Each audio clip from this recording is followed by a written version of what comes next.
Dahil hapon na naman, tara kain tayo. At ayan, nagpasiga na nga ako. Kawayan yung ginamit ko, kahit may kahoy rin naman. Mas malingas kasi kung kawayan yung gagamitin eh. Mas mabilis makaluto. Pero kapag hindi binantayan, hilaw yung sinaing. Kasi hindi sa mainit, tulad ng kahoy. Na kapag lumiyab, may baga na. Hindi katulad ng kawayan. Kapag lumiyab, walang baga, abo na lang. O ayan o, sasabi ko. Yan yung mga kawayan, maliyab. Pero pagtapos ng liyab niya, wala nang baga yan. Pagtapos ko dyan, saing. Dito muna ako sa munting tahanan ko. Este munting pahingahan.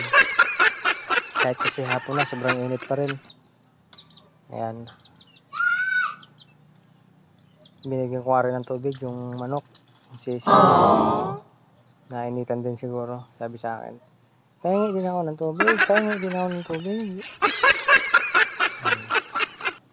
Nabili ko nga pala sa sa TikTok yung tumbler na yan na halagang 170, 3 piraso.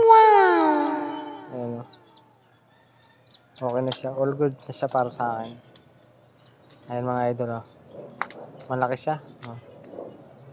Malaki yan. Ayan mga idol mga kahoy. Dami yan mga apple. Tara samahan niya kami kuha ng tubig, niligib ng mga bata. Dito lang yan sa Teresa. Tuyo na yung bundok namin Hanggang dito lang mga idol. Salamat at paalam.